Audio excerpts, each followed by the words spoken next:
You know, old age is not the end, but rather a beautiful continuation of life's journey. 70, 75, 80. These numbers may sound big, but if your heart still beats warmly, if your eyes still glisten with joy, then you are living a truly radiant life. Today, allow me to sit with you, like two old friends, and slowly walk through 7 precious habits that, if you still hold on to them, make you a living treasure, a blessing beyond words for your family. Along this journey, I'll share with you real stories, stories that might remind you of yourself, or someone you love. Stories that show it's never too late to nurture what is beautiful within us. 1. Cooking for yourself. I remember my grandmother, dear old Grandma Lon. She was 85 when I realized what a warrior she was. Her steps were small, her hands trembled slightly, but each morning, she would make rice cakes for the entire family. I'd sit at the corner of the kitchen, watching her. The way she smiled while kneading the dough, her soft humming, it wasn't just food she was preparing. It was love, resilience, dignity.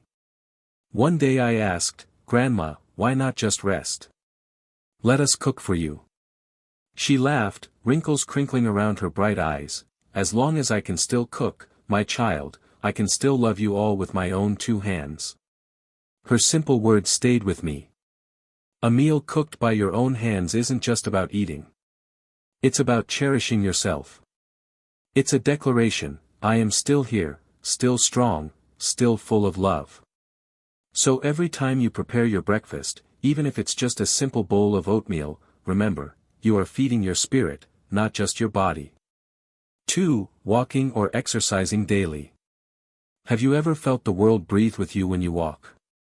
Mr. Tuan, a neighbor of mine, taught me that lesson. At 78, while many preferred to stay in, he rode his bicycle around the lake every afternoon. One day, I jogged alongside him, trying to keep up with his leisurely pace. Laughing, he said, "Move your legs so your heart doesn't grow tired of life." There was wisdom in that jest. It's not about speed or distance. It's about feeling alive, connected, with the trees, with the sky, with the laughter of children playing nearby. Some days, even when your knees ache or your breath shortens, stepping outside reminds you, I am part of this living, breathing world.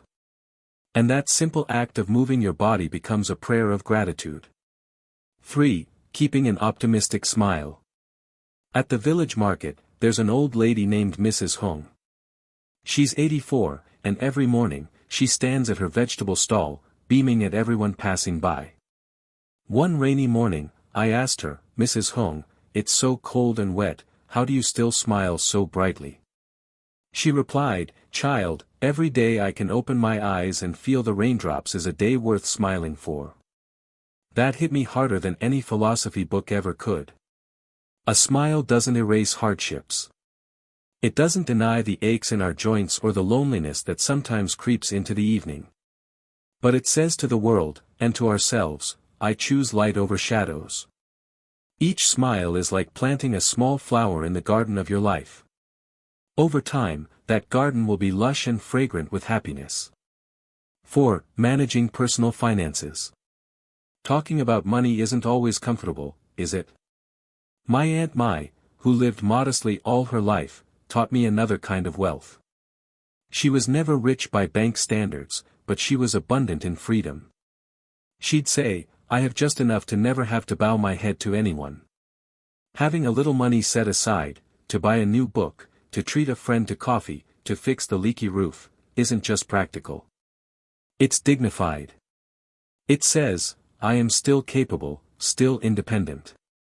Managing your money wisely allows you to live on your own terms, not as a burden, but as a blessing to those around you. And remember, true richness is not about what's in your wallet. It's about the peace you carry in your heart. 5. Maintaining the habit of reading and learning new things. Grandma Tam, another dear soul in my life, surprised all of us.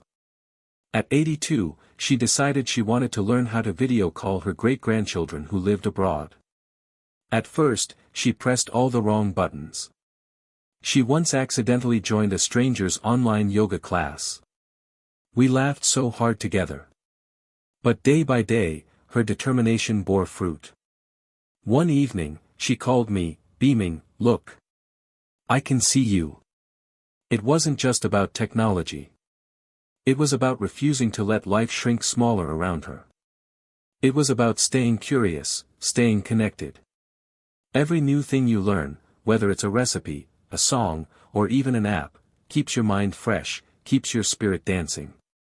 6. Actively socializing. Loneliness, my friend, is a silent thief. It creeps in when we stop reaching out. Mr. Fook, a retired teacher I admire deeply, had a simple rule: every Sunday, he invited 3 friends over for tea. Even if no one brings cake, he joked, we bring each other. There's magic in that simplicity. A cup of tea. A shared memory. A new joke. These threads weave the fabric of our emotional well-being. If you haven't called a friend lately, why not do it today? If you see someone sitting alone at the park, why not say hello? Life's sweetest moments often begin with the smallest gestures. 7. Keeping a broad, compassionate heart. Finally, let me tell you about Mrs. Bitch, a widow who lost her husband early but never lost her warmth. One evening, as we sat watching the sunset, she told me, "Child, the longer you live, the more you realize, forgiveness is the softest pillow to rest your soul." She had every reason to be bitter: betrayals, disappointments, loneliness. But she chose instead to water the garden of kindness in her heart. When her children made mistakes, she forgave. When neighbors gossiped, she smiled. Not because it was easy, but because it was the only way to stay free. Forgiveness isn't forgetting. It's choosing not to carry a burning coal in your hands any longer. When you let go, you open your arms wide enough to receive joy again. Closing reflections. And so, dear friend, these 7 habits: cooking with love, moving your body, smiling through struggles, managing your life with dignity, learning with curiosity, reaching out warmly, and forgiving generously, they are not just survival skills. They are the golden threads that weave a life worth living. If you have even one of these habits today, celebrate it. Nurture it. Let it bloom. And if you feel you've lost some along the way, know this: it's never too late. Each sunrise is a fresh invitation to live, to love, to shine. So let's keep walking together, with open hands, bright eyes, and hearts full of grace. Because you, my friend, are a living treasure.